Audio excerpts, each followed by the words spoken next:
Welcome to this conversation on classical liberalism. Basic overview of what we're going to be looking at in this conversation are the five core principles of classical liberalism. The idea of natural rights, reason, progress, the social contract, and free market capitalism. So some background to classical liberalism. This idea emerged in the 1700s. It was extremely influential in the formation of the United States of America and the thinking of our founding fathers. Its ideas are deeply ingrained into the Declaration of Independence as well as the Constitution of the United States. And its main thinkers were John Locke, who wrote the Second Treatise of Government, Adam Smith, who wrote the Wealth of Nations, and Thomas Jefferson, who wrote the Declaration of Independence.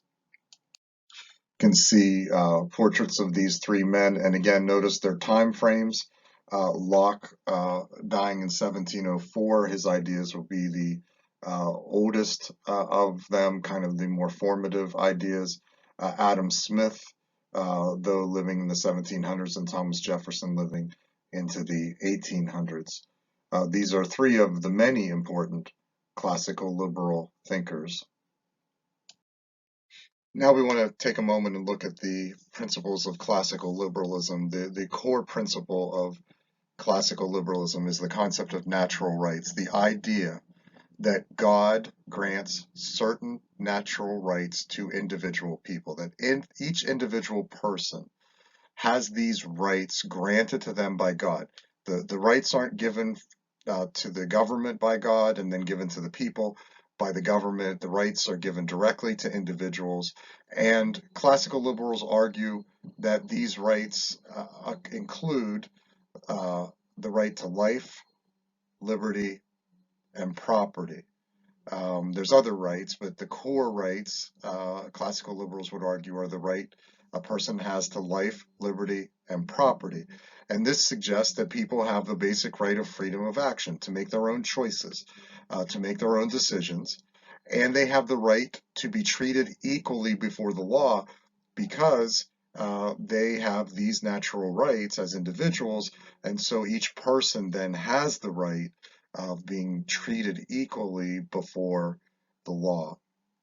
Now, these natural rights that classical liberals said each person has really suggest the broader idea of what becomes known as individualism. The idea that values, rights, and duties originate in people. They don't originate in governments, they don't originate in society, but they originate in individuals. And that individuals are capable of acting in their own self-interest, of being self-reliant, and living independently.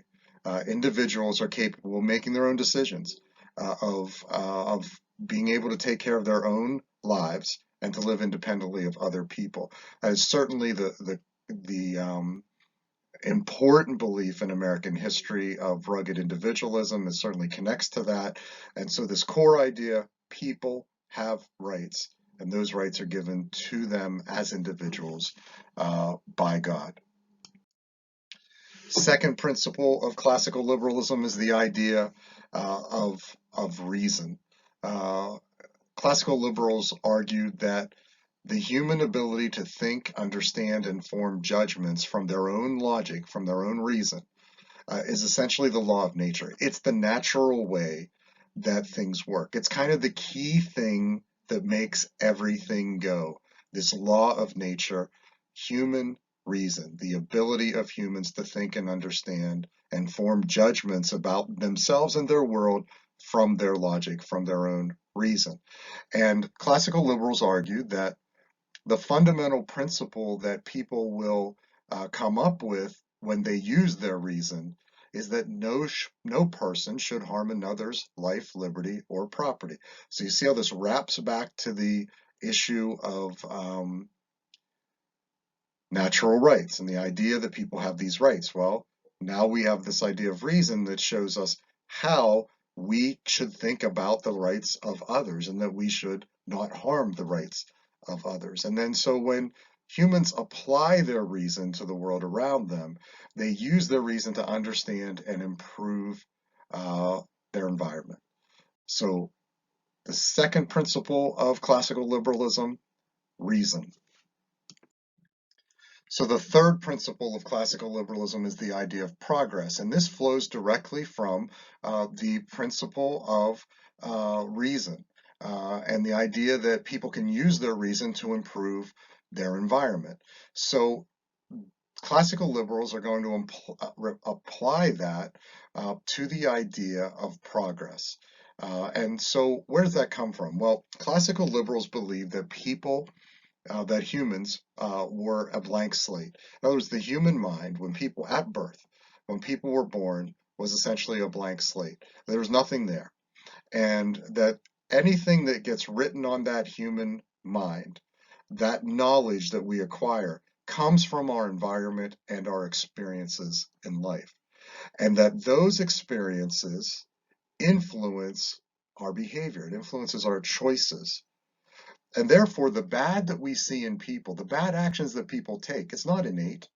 It's not natural to them. It's a product of the negative environmental influences around them, those things that write on that blank slate. And so classical liberals said humans, they're not innately good, they're not innately bad. They're a blank slate. And so you can kind of see from this reasoning the potential for the next part of their idea of progress, which is enlightenment. Classical liberals argued that if you remove those negative environmental influences, people will become enlightened. And enlightened people will then be able to discover the natural laws to which all institutions should conform. They'll be able to understand, use their reason, this law of nature, to understand the fundamental principle of nature, which is we shouldn't harm other people's life, liberty, or property. And so once we do that, once we start to understand the natural laws to which institutions should conform, we'll be able to make progress. That progress in humans and in their institution will become possible. So the third principle of classical liberalism, progress. Now, before we go on, we need to point out that classical liberalism is an incredibly optimistic idea. These folks had tremendous faith in people. These three ideas of natural rights, reason, and progress are very optimistic. They place a lot of faith in human beings and the potential of human beings. The fourth principle of classical liberalism is what's called the idea of the social contract. And so this principle is going to deal with government. So what kind of government should enlightened people create? And so to understand how classical liberals viewed this, you need to really understand two things. You need to understand, first of all, their view of the sovereignty of the people. Classical liberals argued that in the state of nature, before government, when there was no government and just people, that the people were sovereign. They got to do whatever they wanted to do in that natural state. At some point, they decided to form governments. But when they did that, they did not give up their sovereignty. John Locke makes this argument. But instead, they created a government in which the power of the government derives from the consent of the people. People are sovereign. The government they create has power, but only because of the consent of the people, that it comes out of the people themselves and their sovereignty and their consent to the government. So the second part of the social contract is what we call the conditional social contract. And that is the idea that there's a contract between the government and the people. And that contract says the government secures the rights of the people and the people obey the laws of the government. That's the basic contract. But that contract has a condition. And that condition says if the government does not secure the rights of the people have the right to remove and replace the government. So it's a social contract. The contract says government secures rights, people obey the laws, but it's conditioned. The condition is if the government does not fulfill its part of the bargain, the people have the right to remove and replace the government. That's the social contract. So the fifth principle of classical liberalism is the idea of laissez-faire capitalism. It answers the question of how classical liberals viewed the relationship between the government and the economy, the way people make a living. Laissez-faire capitalism, the term laissez-faire just means hands off. So it can also be interpreted as free market capitalism. This idea emerged in the 1700s, and it was a reaction to or response to the prevalent idea of that period that had been around for some time, and we call that mercantilism. Now, mercantilism said that governments must manage the economic resources and trade of a nation to increase the nation's wealth through the acquisition of gold and silver. So this is a hands-on approach. This is government managing the economy, managing resources, managing labor, managing trade with other countries to increase a nation's wealth and power through the acquisition of gold and silver. Now, why did they think that? Well, back in that time period, people bought and sold things with gold and silver coin. And so they believed that there was only so much gold and silver in the world. And so if a country would get the most gold and silver for themselves, they would have the most wealth and the most power. And so they designed everything in their economies to accomplish this acquisition of gold and silver. So free market capitalists are going to come along and say that's not the best way for government to interact in the economy. And they're going to argue the opposite, that government shouldn't be involved in the economy at all. And they're going to say that the best way, the best economic system is free people producing, consuming, and competing with each other without government intervention in free markets governed only by the natural law of supply and demand. And that natural law of supply and demand will set prices and govern those economic interactions. And so notice how we wrap back around to the idea of natural rights, natural laws, these kind of natural things existing, these better ways of doing things. Classical liberals would then argue that these free markets, this free market capitalism would create the most wealth for the most people. This is the best idea. This will create the most wealth and the best way of life that we could possibly create for our people.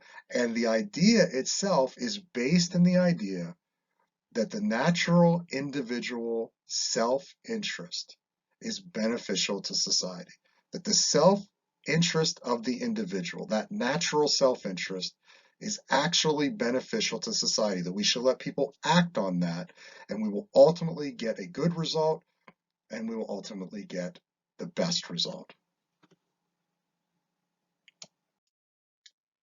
So the Declaration of Independence speaks into this idea, this framework that we've been talking about with regard to classical liberals really clearly. And I'm just going to read through part of it. It says, "We hold these truths to be self-evident, that all men are created equal, that they are endowed by their Creator with certain unalienable rights." That just means that those rights cannot be separated from their person. "That among these are life, liberty, and the pursuit of happiness." And note there that happiness replaces the word property. That to secure these rights, governments are instituted among men, deriving their just powers from the consent of the governed. That whenever any form of government becomes destructive of these ends, it is the right of the people to alter or to abolish it, to institute a new government, laying its foundation on such principles and organizing its powers in such form as to them shall seem most likely to affect their safety and happiness. So the Declaration of Independence is a tremendous expression of classical liberal thinking. You can certainly see the influences there in this very, very important document in American history. Another thing to note about classical liberalism is that this is a transformational idea. This is an idea that reshaped the world in many respects. Classical liberals lived in a time where so many things that we take for granted now simply did not exist. And they came into that time and they demanded the right for people to choose their own occupation, for freedom to travel, the right to own property outright without dues and dependencies, economic freedom to develop new industries, freedom of speech and religion, separation of church and state. All of these things certainly are associated with classical liberalism, and all of these things are things that classical liberals fought for. They demanded also an overhaul of the judicial system, calling for clear and distinct laws, as well as the elimination of punishments that were cruel, useless, and did not serve as deterrents. And classical liberals, as I said, accomplished everything that we've just listed and much more. This is truly an idea that reshaped the world in very significant ways and are foundational in American thinking and politics. Here's a painting that kind of helps us to understand these ideas, the ideas of classical liberals. It's John Trumbull's Declaration of Independence that was done in 1818.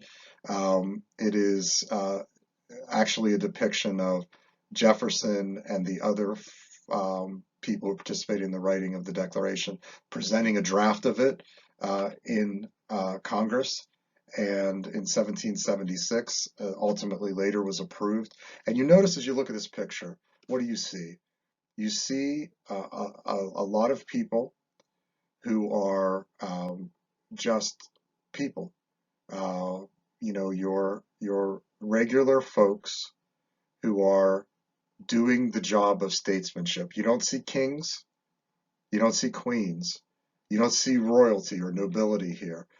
You just see statesmen, people from the citizenry, people that are endowed by their creator with natural rights, making decisions and expressing those natural rights, forming a contract, actually in this case dissolving one contract, and then ultimately later forming another. So this is a really good moment in American history to understand the influence of classical liberalism and the importance of it.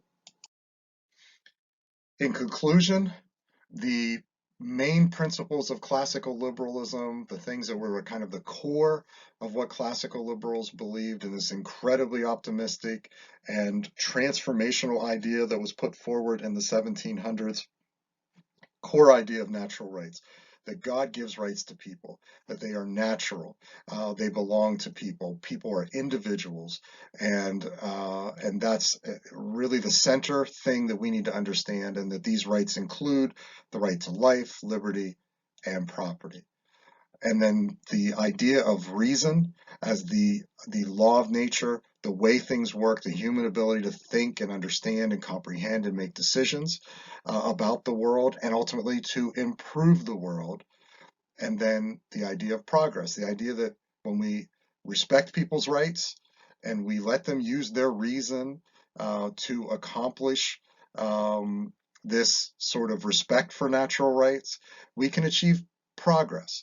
That we can remove those negative environmental influences, and enlightened people will then understand the right way to do things and will create better individuals and better institutions. And the idea of the social contract, that government essentially is a contract between people and government, and the people obey the laws of the government, and the government secures the rights of the people. And if the government doesn't do that, then the people have the right to get rid of the government. And then lastly, the idea of laissez-faire or free market capitalism, the idea that people producing, consuming, and competing in free markets without government intervention will create the most wealth for the most people and the best result.